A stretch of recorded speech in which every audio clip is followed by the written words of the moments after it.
마태복음 14장 25절에서 35절 이렇게 읽었습니다. 제자가 되려면 하나님 나라가 가장 우선순위가 되어야 됩니다. 하나님 나라보다 앞서는 것이 있다면 예수님의 진정한 제자가 될 수 없습니다. 왜냐하면 결정적인 순간에 주님의 영광보다는 자신의 가치를 선택할 것이기 때문에 그렇습니다.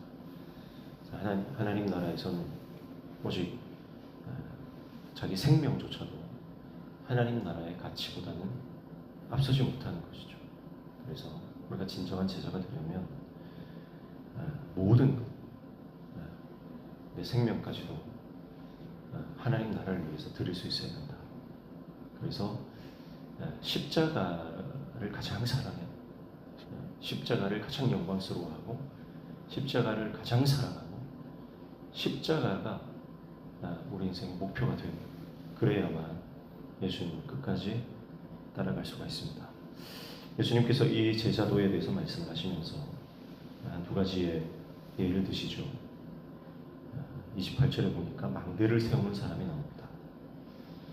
건축을 하는데 자기가 가진 돈과 또 건축 비용을 계산하지 않고 무턱대고 이 건축하는 사람이 없다는 거죠. 그리고 두 번째는 임금이 나옵니다. 이 사람은 병력이 1만 명이에요. 근데 이제 전쟁을 하는데 상대는 2만 명의 병력을 가지고 있습니다. 그럼 어떻게 합니까? 이길 수 있는지 따져보고 작전을 세워보고 계획을 해보고 이길 수 없을 것 같으면 평화조약을 맺지 않겠냐 하는 것입니다. 무슨 말입니까? 우리가 인생을 살아가면서 철저히 따져보고 철저히 계산해본다는 거죠. 그런데 영혼에 관한 문제, 우리의 영생에 관한 문제, 이거 왜 안 따져보냐 이 말씀하시는 겁니다. 우리가 인생 살아가면서 물건 하나 살 때도 따져보죠.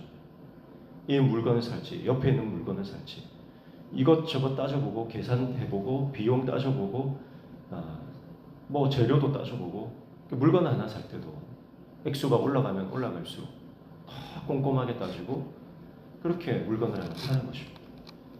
근데 우리는 영혼에 관한 문제는 묻지도 않고 따지지도 않고, 아니 영혼이 있는지도 모르고 영원한 세계가 있는지도 모르고 그렇게 살아가는 어리석은 모습으로 살아가는 사람이 얼마나 많은가.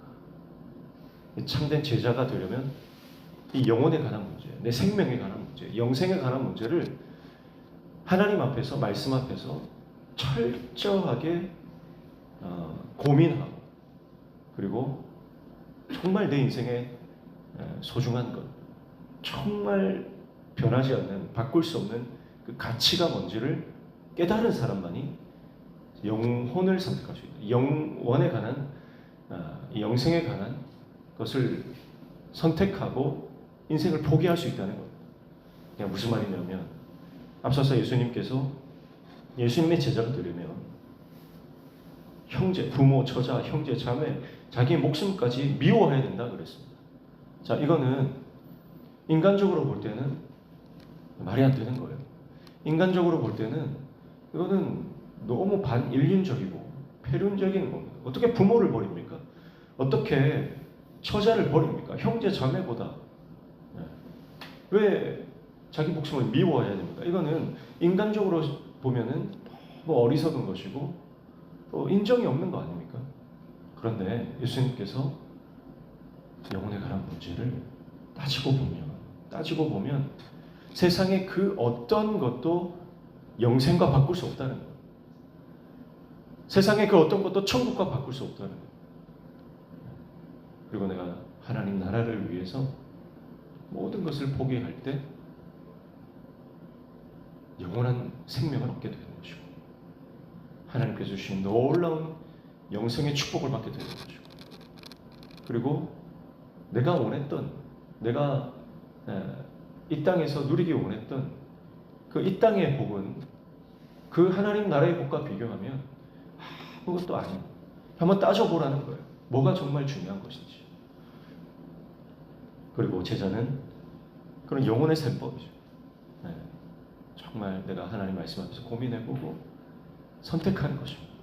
선택하는데 결국은 하나님 나라를 선택하며 하나님 나라를 위해서 내 목숨조차 아까운 것으로 생각하지 않고 주님 앞에 헌신하게 되면 나머지는 하나님께서 다 채워주시는 거죠. 34절에 소금이 좋은 것이나 소금도 만든 그 맛을 들으면 무엇으로 전하리요. 땅에도 거름에도 쓸데없어 버린 들을 귀가 있는 자는 들을지어다 하시니라. 그 말씀입니다. 그래서 우리가 제자로 부름을 받았습니다. 하나님 종으로 사명자로 우리는 부름을 받았는데 소금으로 사는 것은 그 사명을 감당하는 자. 소금으로 사는 것은 예수님의 제자로 사는 거죠. 부르심에 합당한 사명자로 살아가는 거예요. 그게 소금의 삶이죠. 우리가 소금의 이 제자의 삶을 제대로 살아가지 않는다면 의미가 없어진다는 거죠. 아무 의미가 없어진다. 그래서 우리에게 소금의 맛을 내게 하는 것은 십자가입니다. 십자가 외에는 우리의 삶을 소금되게 할 수 있는 것이 없습니다. 이 땅에 있는 것이 아무리 많아도 소금된 삶을 살 수 없어요. 오직 십자가. 그래서 그 십자가를 붙잡고 예수 그리스도의 참된 제자로 살아가도록 오늘 말씀은 우리에게 요청하고 있습니다. 오늘 하루 십자가 붙잡고 주님 가신 길을 걸으며 믿음으로 순종하여 하나님의 영광 되는 저와 여러분 되시길 주님의 이름으로 축복합니다. 하나님 아버지, 이 땅에 매이지 않고 세상 것에 매이지 않고 혈육에 매이지 않고 오직 십자가 붙잡고 하나님의 종으로 예수 그리스도의 제자로 오늘도 하나님 나라를 확장하고 그 나라의 영광을 경험하며 나아가는 복된 하루 되게 도와주옵소서. 예수님의 이름으로 기도합니다.